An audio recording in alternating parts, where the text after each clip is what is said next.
Temas económicos en nuestra pantalla, ¿cómo le va? Bienvenido. Vamos a empezar a chequear decisiones que toman nuestros gobernantes y que impactan nuestros bolsillos. Vamos a hablar hoy un tema de Argentina, repercusiones, acuerdo, reestructuración de deuda. Miren los titulares, ese de Crónica, por ejemplo, que indicaba hay acuerdo. Así entonces en el mercado con optimismo se ha recibido esta respuesta. También decimos, comercio mundial puede caer por pandemia. OMC es la fuente de información para este titular, ya lo ampliamos. Y en nuestro expediente económico hoy vamos a hablar de este olvido y estos reclamos que tienen los mineros chilenos, otrora atrapados, ¿se acuerdan? Un largo periodo de tiempo en un refugio, en una vieja mina que se derrumbó.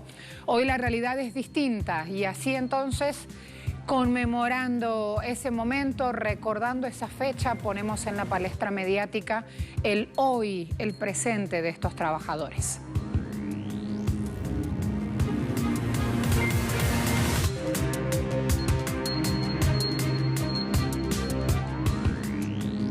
Pero sí que es un paso decisivo que nos pone en una situación ventajosa. Era necesario para darle un horizonte, una plataforma de despegue a la economía argentina, poder resolver el problema de la deuda externa.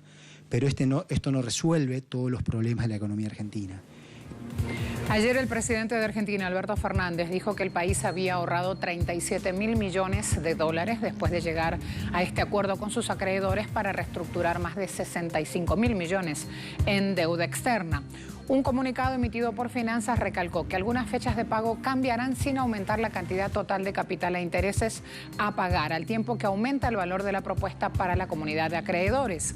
Sobre esto se refería ayer Alberto Fernández. Luego de 7 meses de conversaciones y plazos, coincide finalmente este acuerdo con este compás, donde ahí se denota un mensaje de esperanza que eche abajo esta inflación alta en Argentina, que el peso está en constante declive y pueda retomar su rumbo. Argentina ha participado también en conversaciones con el FMI sobre la reestructuración de 44.000 millones de deuda. Ahora, lo que se firmó ayer fue, les decía, visto por analistas como un paso adelante, incluso si la fortuna económica de Argentina sigue pareciendo frágil a largo plazo.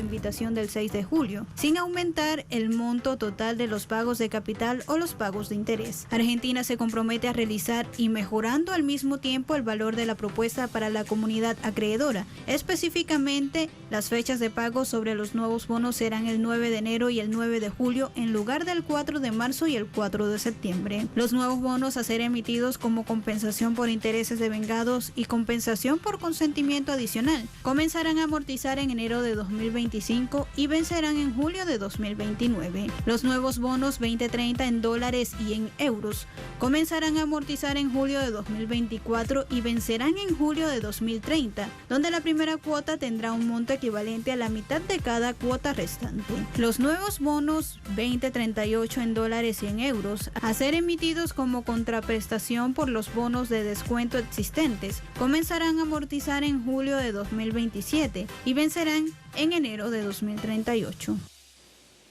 Veamos ahora cómo el vicepresidente sectorial de Planificación de Venezuela, Ricardo Menéndez, afirmó que la pandemia dejó al descubierto las diferencias entre dos modelos de desarrollo totalmente opuestos. Las expresiones las dio durante una reunión virtual en el 35º periodo de sesiones CEPAL. La pandemia ha desnudado las desigualdades e inequidades en el mundo. Esto no es simplemente parte de un análisis banal entre países ricos y pobres. Es más la contrastación de modelos del imperativo de sostener las políticas públicas universales como garantías de los derechos humanos. ¿Cuántos países ricos no dieron pruebas gratuitas de COVID-19 a sus habitantes? ¿Cuántos lanzaron a la calle del desempleo a sus poblaciones sin políticas de protección? ¿Cuántos rechazaron el ingreso a la salud de cientos de miles de hombres y mujeres si no se podrían costear los tratamientos y ver sepultada la igualdad en enormes fosas comunes. ¿Cuántos países desarrollados, cunas de la civilización, decidieron no atender a adultos mayores de manera deliberada en una extraña fórmula maltusiana? El vicepresidente Menéndez propuso a Naciones Unidas conformar un fondo público para la compra de alimentos e insumos médicos con el fin de mitigar el impacto de las medidas unilaterales que impone a Venezuela el gobierno de Estados Unidos. La tarea de una nueva normalidad debe tener su fundamento en los ODS del Sistema de Naciones Unidas. Algunas tareas parecen centrales. 1. Abrigar en el Sistema de Naciones Unidas un sistema de compras públicas que permita el acceso en precios y diversidad de productos alimenticios y de salud a nuestros países. Emplear precisamente recursos de estos sistemas internacionales para el Sistema de Naciones Unidas y ahí generar un fondo precisamente para que nuestros gobiernos puedan ir y comprar en este sistema en un esquema rotatorio de los recursos. Esos mecanismos de compras públicas liderados por fondos y mecanismos de las Naciones Unidas permitirá enfrentar la discriminación e implicaciones de bloqueos económicos y medidas unilaterales en claro detrimento de los derechos humanos y garantizar las canastas de precios y productos y funcionando como un regulador en el mercado internacional post-pandemia. Otro tema, el Congreso de Perú exhortó al presidente Vizcarra a que el nuevo gabinete priorice la crisis sanitaria y la reactivación económica, cuando lo tenga, porque justamente ayer no ha logrado conformar los votos necesarios para arrancar con ese nuevo gabinete por no estar enfocado justamente en lo que necesitan los ciudadanos. Después de Brasil, Perú es el más afectado por la pandemia. Durante la sesión en el Congreso ayer, la ministra de Salud, Pilar Macetti, informó que no hay recursos humanos y que los muertos por COVID-19 están entre los 19.000 y los 49.000 que registra el Sistema Nacional de Defunciones. El lunes el gobierno aprobó un decreto para contratar a médicos no colegiados de cualquier nacionalidad y dispuso el retorno de los internos de medicina a los hospitales. Cambiemos, otro aliento, otra búsqueda. Costa Rica da la bienvenida al primer vuelo comercial desde el inicio de esta pandemia. Allí entonces la información, nos quedamos en Centroamérica. Un avión procedente de España con más de 200 pasajeros llegó después de 5 meses de cierre de las fronteras. Se pidió a los pasajeros que mostraran una prueba negativa de COVID-19 antes de abordar, ya que la industria del turismo sigue siendo crucial para el país centroamericano. Después de 5 meses, ingresa el primer vuelo comercial con turistas a Costa Rica. Es un hito importantísimo. Esto marca el inicio de un proceso gradual de recuperación de esta industria turística costarricense que tiene esa gran capacidad de multiplicar su efecto económico en todos los rincones de Costa Rica. El aeropuerto Juan Santamaría, que sirve a San José, fue adaptado para recibir visitantes en tiempos de pandemia, con la instalación de alfombras desinfectantes y condiciones que aseguren que los pasajeros guarden la distancia al hacer trámites de migración y aduanas. Todos remando en la misma dirección para lograr que el vuelo llegue con todas las condiciones de seguridad y de prevención y de protocolos, que es parte de nuestra nueva realidad, sin duda. El país recibirá inicialmente 5 vuelos comerciales semanales, apenas el 1% de los que arribaban antes de la pandemia, según cifras oficiales. Más de 3 millones de extranjeros llegaban anualmente a Costa Rica en los últimos años, convirtiendo al turismo en una de las principales fuentes de ingreso para el país. Empieza a mover motores Costa Rica. A la vuelta de la pausa planteamos aquí otro tema. El comercio mundial tiene claras señales de ir a la baja. ¿Quién lo está diciendo? OMC.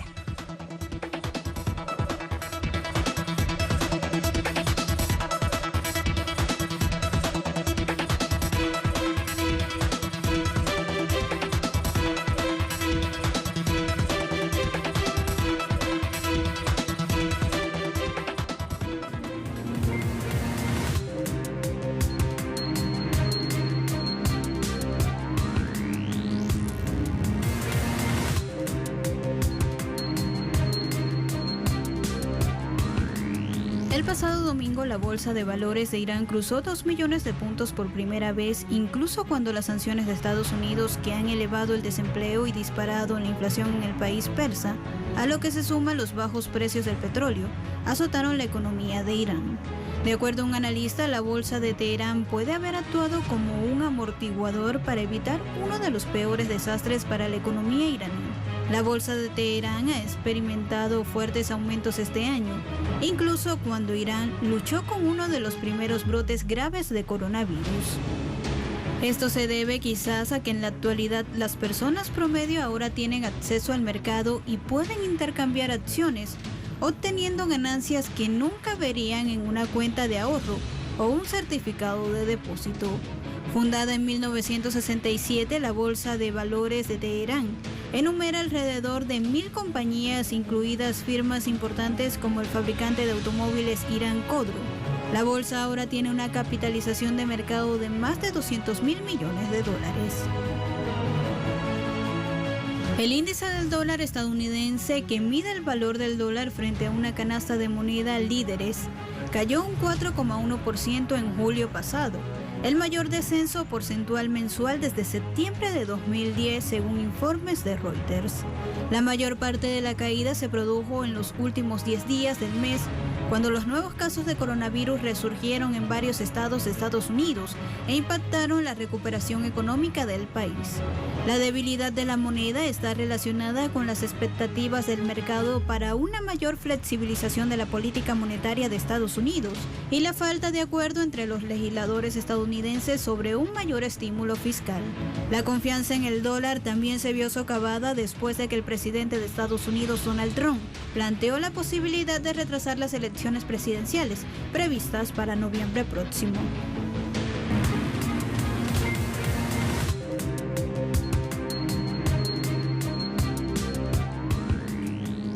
$51 millones de personas de África Oriental se encuentran en riesgo de sufrir inseguridad alimentaria. Lo dice un informe divulgado por la Autoridad Intergubernamental para el Desarrollo, IGAD, por su sigla en inglés, que tiene sede en Djibouti. La llamada región IGAD, conformada por Djibouti, Eritrea, Etiopía, Kenia, Somalia, Sudán, Sudán del Sur y Uganda, podría requerir ayuda hacia fin de este año e inicios del siguiente. Al menos 50,6 millones de personas, que representan el 20% de sus habitantes, son vulnerables a la desnutrición. La Autoridad Intergubernamental para el Desarrollo, FAO, y el Programa Mundial de Alimentos hicieron un llamado conjunto a fin de julio buscando visibilidad de este riesgo que sufren pobladores de la zona del continente. También demandaron a los gobiernos de los estados afectados mayor apoyo político para lograr bajar los efectos de la crisis que se aproxima. Y hablando de alarmas y alertas, la Organización Mundial del Comercio, OMC, prevé este año una caída de al menos 13 hasta 32% en el comercio global por el impacto COVID-19. Lo dijo el director general del organismo, el brasileño Roberto Azevedo. Son dos escenarios horribles, dijo el funcionario. Hoy nuestros economistas están estimando que debemos estar más próximos del escenario optimista, si es que podemos llamarlo así, con una caída de alrededor del 13%. Y aún con esta contracción optimista es peor que la que vimos en la crisis financiera del 2008 y 2009. Peor que esto solo la Gran Depresión de los años 30.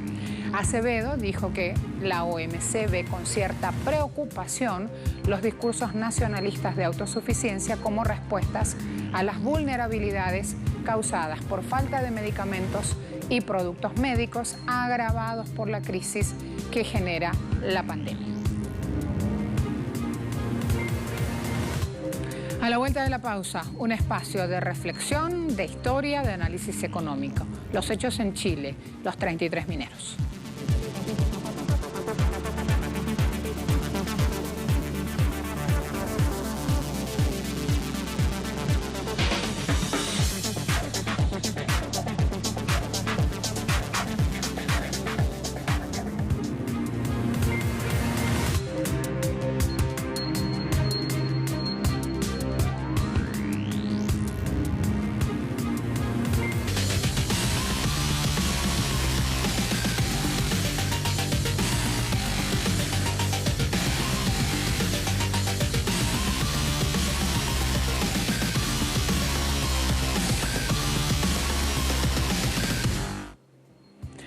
Estamos bien en el refugio, los 33, ¿se acuerdan? 10 años pasaron. Después de que quedaron atrapados en el fondo de la mina San José, en el norte de Chile, los 33 mineros de Atacama. Se sienten héroes caídos en el olvido y el abandono, 10 años después. En Chile, un 5 de agosto de 2010, un derrumbe sepultó a un grupo de trabajadores de entre 19 y 63 años. A los 17 días se confirmó que estaban vivos y tras más de 2 meses a 600 metros bajo tierra fueron rescatados y alabados como héroes por su tenaz solidaridad ante el encierro. Hoy, la realidad de estos hombres es completamente distinta. Casi no se hablan entre ellos y la mayoría sobrevive gracias a una pensión estatal que empezó siendo de 315.000 pesos y que ahora ronda los 400.000, cerca de $520 al cambio actual, la mitad de lo que cobraban en el yacimiento. Pensaron que nosotros quedamos con mucho dinero, pero no es así. Yo estoy con una pensión, pero no es mucho, es bien re poco. Los mineros se convirtieron en una suerte de héroes nacionales por su resiliencia y su trabajo en equipo. Recorrieron estudios de televisión y viajaron por todo el mundo: Hollywood, Israel, España, Gran Bretaña. Fueron recibidos por el Papa e incluso el actor Antonio Banderas protagonizó una película de presupuesto millonario. Sin embargo, hoy ya no son héroes, sino víctimas. Hay que destacar que San Esteban I S.A., la compañía dueña de la mina, fue absuelta del derrumbe, pese a que una investigación parlamentaria evidenció negligencias y 31 de los 33 mineros decidieron entonces demandar al Estado, que fue condenado en 2018 a pagar más de $100.000 a cada uno. Pero el Consejo de Defensa del Estado CDE apeló la sentencia, al considerar que los mineros ya habían sido compensados con pensiones vitalicias y aún está pendiente su resolución. Finalmente, Jimmy Sánchez, uno de los 33 mineros sobrevivientes, indicó que en Chile el que no tiene plata no es nadie. De igual forma dijo que seguramente los dueños de la mina metieron pesos por debajo de la mesa para que la causa quedara en nada. Tras recordar que tampoco recibieron ni $1 de la película de Banderas, pese a que les prometieron el oro y el moro. Y contó que siente enojo porque tantos se beneficiaron y ellos, que vivieron largos días de angustias, hoy fueron sepultados y marcados por el olvido. Si bien es cierto que durante el gobierno del presidente Salvador Allende fue promulgada la reforma constitucional que permitió la nacionalización de la gran minería del cobre, calificado por el mismo mandatario como el sueldo de los chilenos, actualmente la realidad es otra. Hoy en día, ¿quiénes se benefician de este mineral, considerado la viga maestra de la economía chilena? Según Caputo y Galarce, en el artículo La nacionalización del cobre, el estallido social y la pandemia, ahora, las grandes minerías mundiales que explotan los nuevos y ricos yacimientos de cobre de Chile controlan en torno al 70% de la producción. A pesar de esto, los recursos del cobre y particularmente de Codelco han sido fundamentales en el funcionamiento de la economía del país suramericano y para enfrentar, muy parcialmente, las demandas sociales. Al mismo tiempo, en el artículo ¿Y qué fue de la nacionalización del cobre?, publicado en La Izquierda Diario, se promueve que el cobre, de renacionalizarse, puede o debe ser utilizado para que el Estado cubra derechos básicos que hoy son demandas nacionales, como educación, pensiones, salarios y salud. Sin embargo, apunta el texto, la posición complaciente de los partidos oficialistas para con la derecha y el empresariado nubla la visión de este camino y empuja a que sean los trabajadores quienes paguen cada caída y estancamiento económico a nivel mundial, con salarios bajos, precarización y despidos. Finalmente subrayamos, para que los recursos generados por la minería puedan llegar a ser distribuidos entre los más vulnerables de Chile y haya una equidad en la distribución de la riqueza, debe haber una renacionalización de los recursos naturales. El cobre y el litio chileno constituyen una riqueza incalculable. La renacionalización del cobre no es algo irrealizable, como muchos quisieran hacer creer, puesto que la disposición tercera transitoria de la Constitución de 1980 dejó vigente la disposición 17 transitoria de la Constitución de 1925, Ley de Nacionalización de 1971. Permite que el presidente de la República pueda nacionalizar por un simple decreto a las empresas que la ley declara de gran minería. Vamos a hablar ahora de la minería golpeada por la pandemia, que afecta directamente a los puestos de trabajo. Allí justamente la clave. Para nadie es un secreto que la minería es la principal actividad exportadora de Chile y la que genera el mayor aporte a las arcas fiscales. Tiene una importante participación, por todo esto, en el desarrollo económico del país. El cobre es su principal actor. La caída de este insumo plantea para muchos expertos un escenario incierto respecto a la verdadera capacidad del sector y de Chile, incluso, para sortear con éxito esta etapa llamada de coyuntura negativa por la pandemia. El sector minero chileno recibió el impacto de la pandemia y cayó un 15% en el trimestre marzo-mayo de 2020 en relación al mismo periodo del año anterior, y esto supone una disminución de 35.500 puestos de trabajo, según datos de la Sociedad Nacional de Minería. El gerente que hablaba de estudios de Sonami, Álvaro Merino, indicó que esta es una muestra clara del impacto de la pandemia en el sector del empleo y que han retrocedido prácticamente 3 años en el nivel de ocupación, específicamente en el sector de la minería.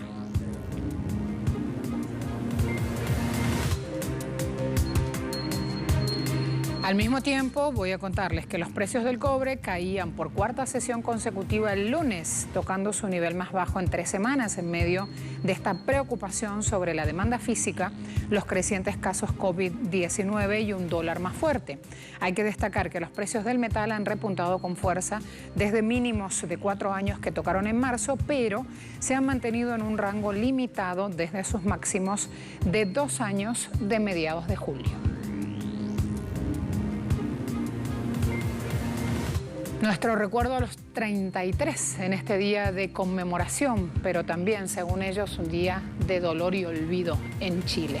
A todos muchas gracias. Hasta la próxima.